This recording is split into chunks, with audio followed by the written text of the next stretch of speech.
amigos, bienvenidos nuevamente. Mi nombre es Osvaldo Quiñones, su canal Gate of Leo. Bienvenidos a la información. Bueno amigos, referente a... ¿Te has preguntado por qué esta guerra contra el terrorismo no termina? ¿Te has preguntado por qué en 4 años que tiene Estados Unidos luchando en contra del terrorismo en Siria, Irak, Afganistán y en otras regiones no se termina? ¿Te has preguntado por qué? Pese a lo que dicen los medios de comunicación corporativos de que Estados Unidos está luchando en contra del terrorismo, este se extiende a diferentes regiones, y pese a que la Agencia de Seguridad Nacional de los Estados Unidos, que ha espiado inclusive a jefes de Estado y a todos y cada uno en general de los diferentes o de los mismos ciudadanos de Estados Unidos y de otras naciones, te has preguntado por qué con toda esta vigilancia que tienen en todos los medios y a través de todos los medios sociales, los ataques terroristas continúan? Bueno, pues por supuesto que su servidor Osvaldo Quiñones siempre dice las cosas tal y como son. Por supuesto, aquí viene una noticia muy interesante. US y NATO o la Organización del Atlántico Norte y su falsa guerra o su falsa ayuda humanitaria y su guerra en contra del terrorismo. O sea, está diciendo que es falsa, ¿ok? La guerra, tanto el apoyo humanitario, así también como la guerra contra el terrorismo es totalmente falsa. Y asegura precisamente esta información que únicamente se está utilizando como un pretexto para ir en contra del señor Bashar al-Assad, en contra de Irak, o volver a retomar a Irak bajo las condiciones y someter nuevamente o tener un gobierno que beneficie los intereses de Estados Unidos, como siempre lo ha dicho su servidor Osvaldo Quiñones. Pero no solamente eso, sino que también hay otra noticia muy importante que viene en diferentes medios, no solamente a través de Zero Hedge, a través de Global Research y algunos otros. En esta noticia es muy importante, ya dice lo siguiente: Turquía se prepara para una invasión a Siria. Turquía, ¿ok?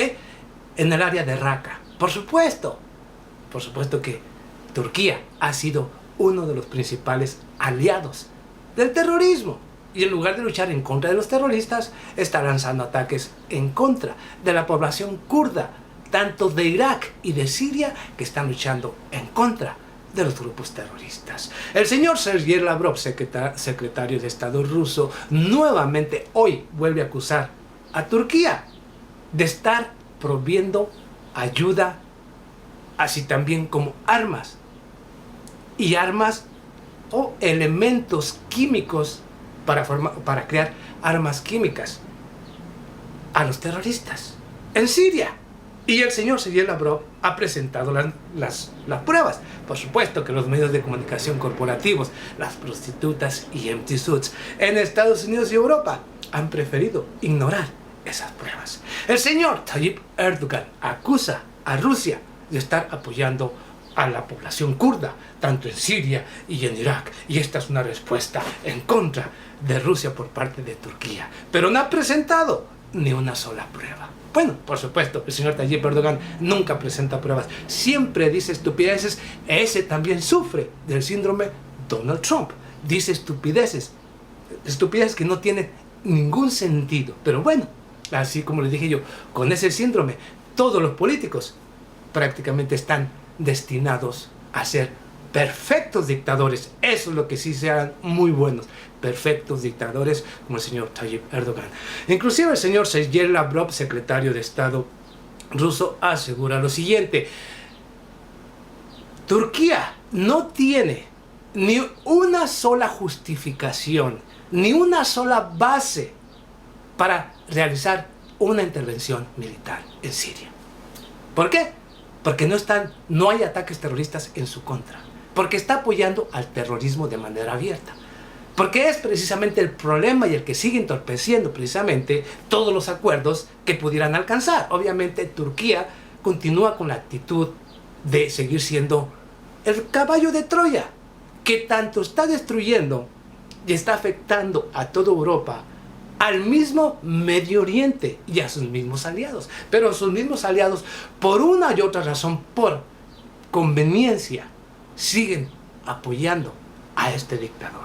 Siguen proviéndole lo que necesita a este dictador. Pese a que sigue matando a las personas o a todos estos migrantes que vienen de las diferentes regiones de Irak y del mismo Siria, sus soldados los matan. Aquí la Organización de las Naciones o la Organización de Derechos Humanos de la Organización de las Naciones Unidas permanecen callados. Los derechos humanos de los Estados o la Organización de los Derechos Humanos de Estados Unidos permanece callada. Qué casualidad que cuando se trata de masacres realizadas por gobiernos y por títeres del gobierno de los Estados Unidos, los medios y las organizaciones criminales como la Organización de los Derechos Humanos de cualquier nación que únicamente trabajan políticamente en beneficio de políticos y de ciertas políticas, esos organismos deberían de ser desmantelados. A mí no me importa si tú eres parte de un organismo como ese, porque en realidad esos organismos se han convertido en la peor amenaza precisamente, al igual que los políticos, para la humanidad. Pero bueno, ahí tenemos. En Siria sigue y siguen. El terrorismo no se termina porque Estados Unidos sigue apoyando a unos y a otros. Habla de una guerra contra el terrorismo y sigue apoyando el terrorismo. Habla de derechos humanos y sigue violentando los derechos humanos. Habla de democracia y aquí poco a poco lo va convirtiendo en dictadura. Y a otras naciones prefiere tener dictadores para de esa manera justificar su apoyo y de esta manera ellos puedan aplacar, someter y destruir a cualquier persona que podría poner en peligro a los intereses de los Estados Unidos. Sí, por eso Siria, Rusia e Irak continúan su avance en contra del terrorismo. El representante o el jefe de relaciones exteriores precisamente de Saudi Arabia está molesto porque el avance en contra de los grupos terroristas en Faluya y en otras regiones de Irak están siendo masacrados por el ejército de Irak. Obviamente están molestos porque sus terroristas los están empezando a hacer pedazos, tanto en Siria como en Irak. Y esto tiene atemorizados a Estados Unidos, a Saudi Arabia, a Qatar, al mismo Israel. Por supuesto que sus hijos, sus grupos moderados están siendo masacrados. Por eso no hay acuerdo en decir quiénes son grupos moderados, porque todos son terroristas. Hágame usted el carajo favor. Pero bueno, ahí está Rusia, tanto en la guerra contra el terrorismo sigue derrotando a Estados Unidos. La guerra económica sigue derrotando a Estados Unidos. La guerra aún psicológica sigue derrotando a Estados Unidos. Porque la política exterior de los Estados Unidos es un total fracaso. Y tarde o temprano, aún el más ignorante podrá mirarla claramente. Nos vemos a la próxima. Muchas gracias.